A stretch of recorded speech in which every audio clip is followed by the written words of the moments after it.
Chapter 8, Retail, E-commerce, and Mobile Commerce Technology.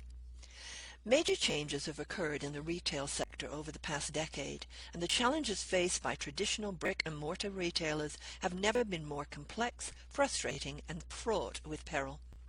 Competition with online retailers continues to grow, as does competition with both new and established brick-and-mortar retailers. Consumers are more demanding and price-conscious than ever. Many companies that were once leaders in the traditional retail sector, like Sears, Macy's, and J.C. Penney, have experienced year-over-year sales declines and announced plans to close many of their local stores. Technology is both a blessing and a curse. Countless new and innovative technology solutions to retail problems are exciting but unproven. Budgets for technology are limited, and making the wrong decision can lead to financial consequences, operational failures, and lost customers.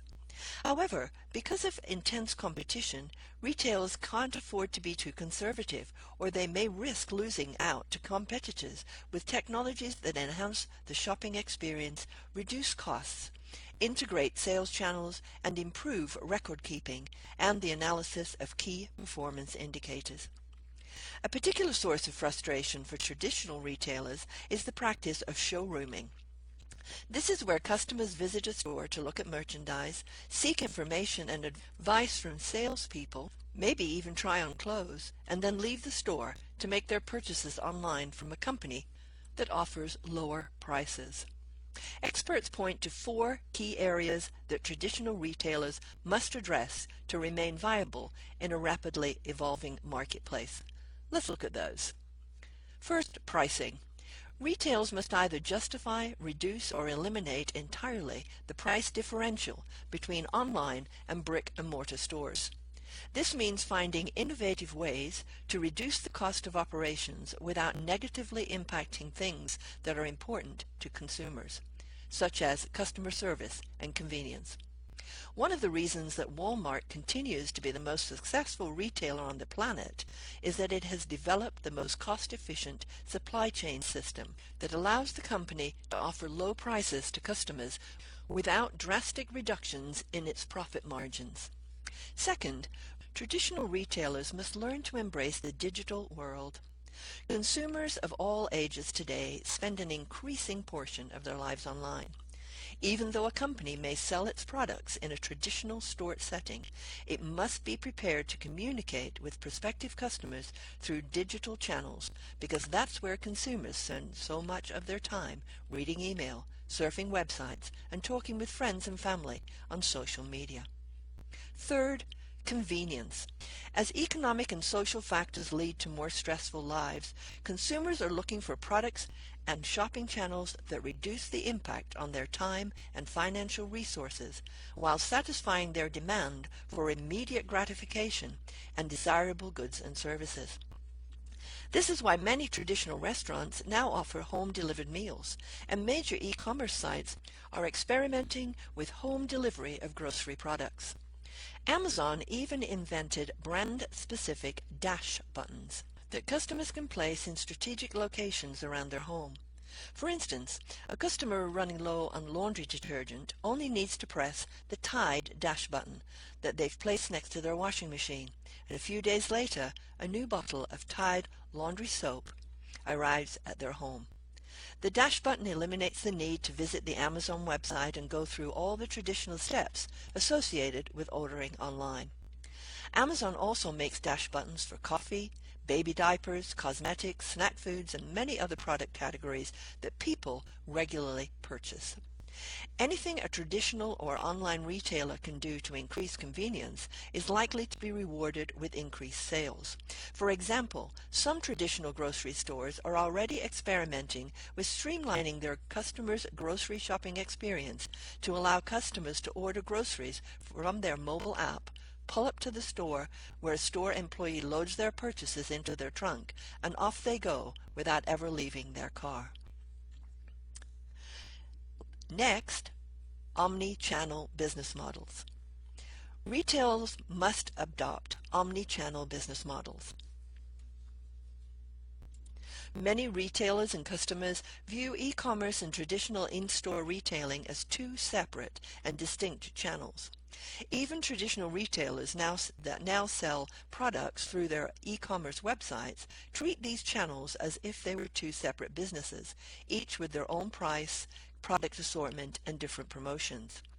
However, the National Retail Federation and many industry experts recommend that retailers adopt what they call an omni-channel business model. In the omni-channel approach, all retailing channels are integrated, allowing customers a seamless experience when interacting with a retail company. This means that customers can do things like learn about a product from a catalog they received in the mail, purchase the product online, and return the product to a store location if necessary.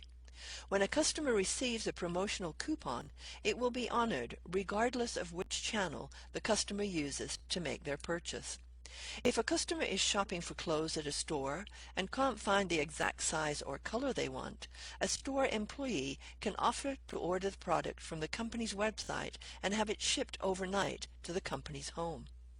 Omni-channel retailing reduces the typical competition between online and in-store retailing and increases customer satisfaction and loyalty. Technology will play a key role in the implementation of all of these strategies.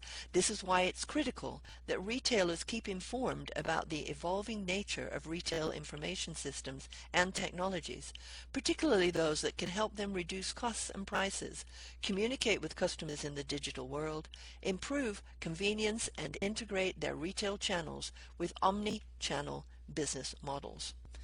Business to consumer, or B2C e-commerce sales, are estimated to be somewhere between 10% and 14% of total retail sales in 2017. While this sounds like a relatively small portion of total sales, the e-commerce segment is growing by as much as 10% a year, while traditional brick-and-mortar retail sales are struggling.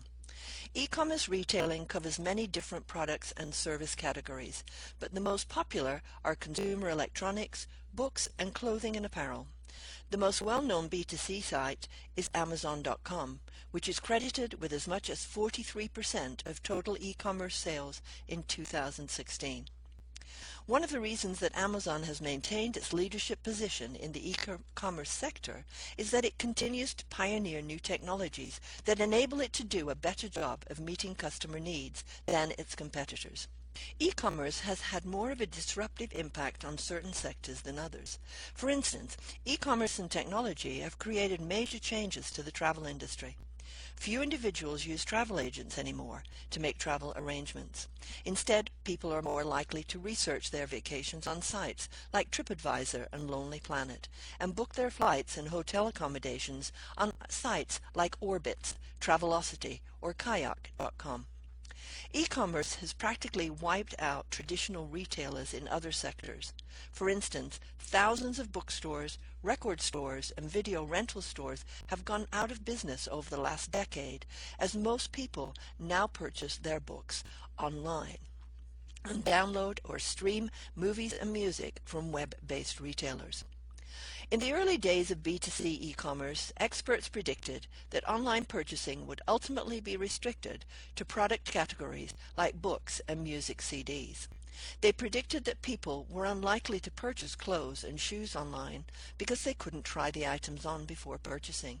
However, interestingly, apparel has become one of the largest e-commerce categories, and companies are even selling durable goods like furniture and large home appliances through e-commerce websites.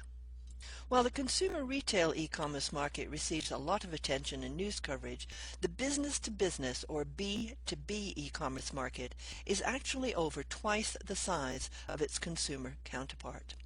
As previously discussed, customers often purchase goods and services online because that's where they find the best price. Businesses have also learned that purchasing the goods and services they need online is oftentimes more cost-effective than traditional procurement methods. E-commerce sellers in the B2B market typically use one of two different strategies. First is the direct selling strategy that involves a seller setting up their own website where buyers come to purchase goods and services from one company. Sellers that employ the second strategy, which is called the marketplace strategy, sell their goods and services on third-party websites where products from several different sellers can be purchased. Amazon recently set up a business marketplace that caters to B2B buyers and sellers called Amazon Business, which carries products from many different sellers. EDI, or Electronic Data Interchange Systems, represent a type of procurement system set up by buyers, typically large companies that need to manage organizational purchasing from an assortment of established vendors. These large companies typically use the EDI system to alert pre-approved vendors when they need to replenish inventory supplies. Vendors then use the system to submit bids or invoices depending on the nature of their relationship with the company. Many EDI systems predate the Internet and were based on technologies designed to transmit documents electronically, saving the costs associated with processing purchase orders, invoices, shipping, and other documents manually. Many of these procurement systems have been transferred to the Internet and use updated technology similar to that used on the World Wide Web.